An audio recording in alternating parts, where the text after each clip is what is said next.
let's take SO3. So in SO3 sulfur has 16 means 2 8 6, oxygen 8 means 2 6.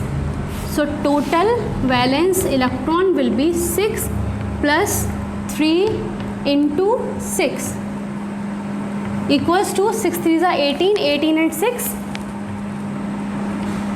24. Okay, so total valence electrons are 24 here. Okay, this is the first step. Now second step, write the select the central atom and write the skeleton structure. So this is the skeleton structure of SO3. Okay, now what was the third point? Third point was put the single bond and calculate the remaining electron. So remaining electrons are 24 minus 1 2 3 4 5 6 means 18. Now we have 18 electrons. So what was the next point? Put the remaining electron as lone pair of electron. Okay, so 6 6 6. Okay, 6 3s are 18 means we have already used all the remaining electrons. Now what about the sulfur? As you can see here that octet of all the oxygen is completed. Okay, but what about the sulfur? As sulfur has only 1 2 3 4 5 6 means only 6 electrons. Now we have to complete the octet of sulfur also. Okay, as this is the important or necessary rule that sulfur that the central atom should have 8 or more than 8 electron. Okay, at least 8 electron.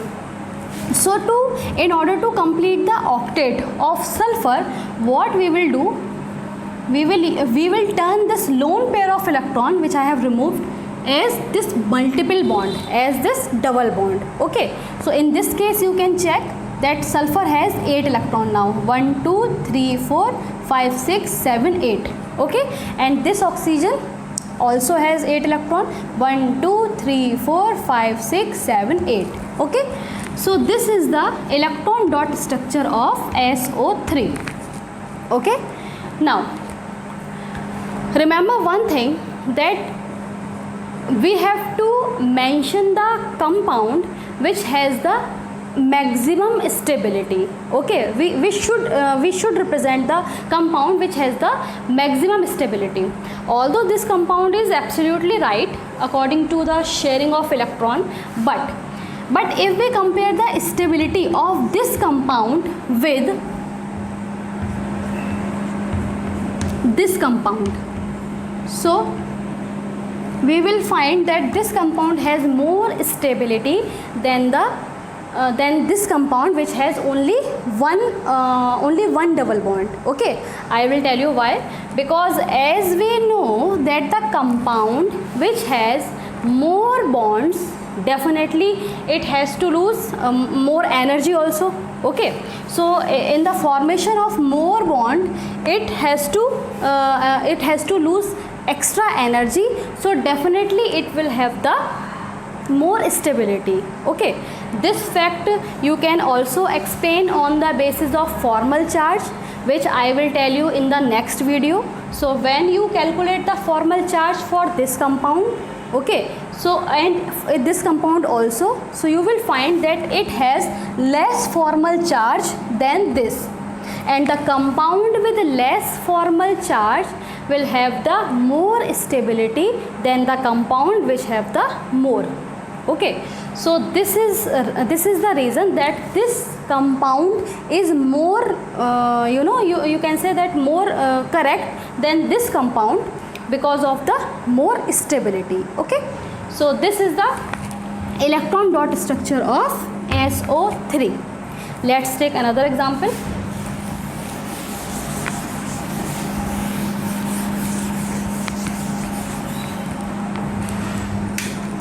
Next example you can take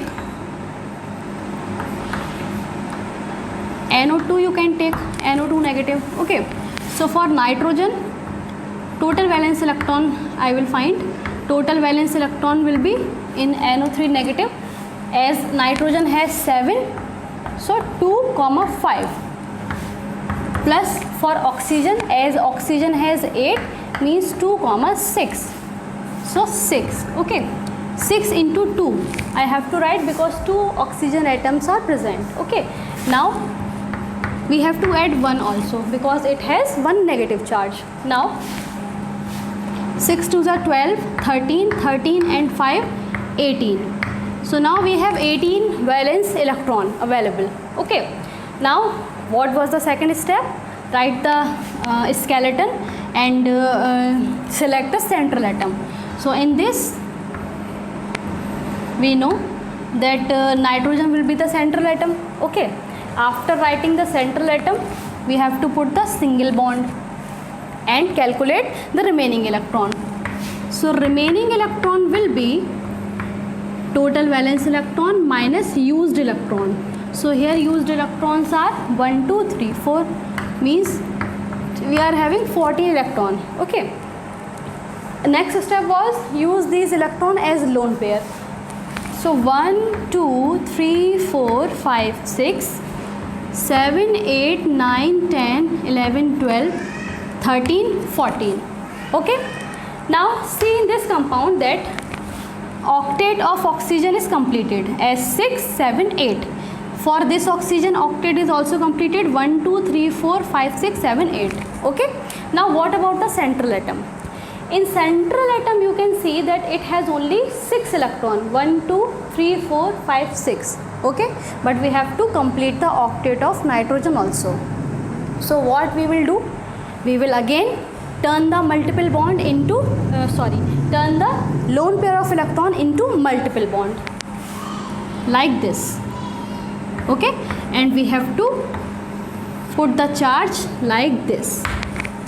So this is the electron dot structure for NO2 negative ion. Okay, now it has 8 electron, 1 2 3 4 5 6 7 8, and it has also completed its octet. Okay, now let's take another example.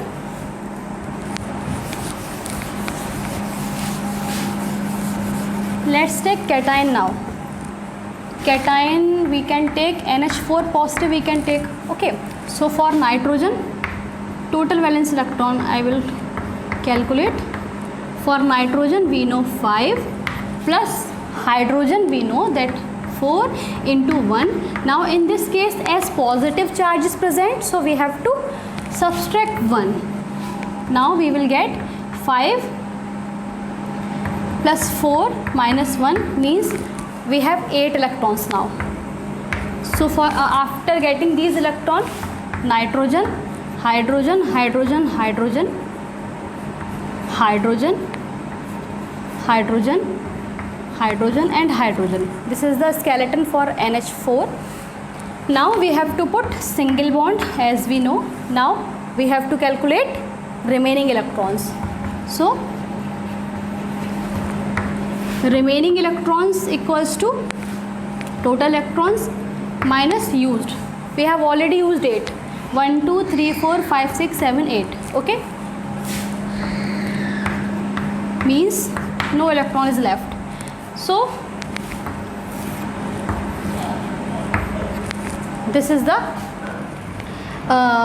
electron dot structure for NH4 positive. Okay, now we can take some more example.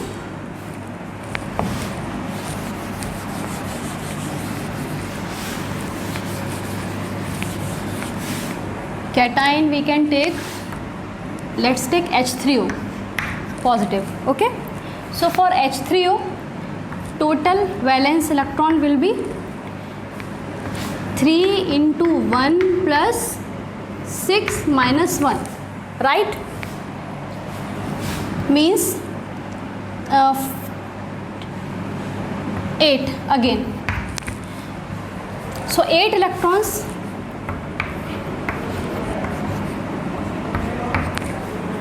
Now remaining,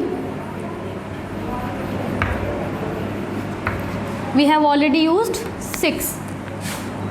So 8 electron minus 6 electron. Now we are having 2 electrons only.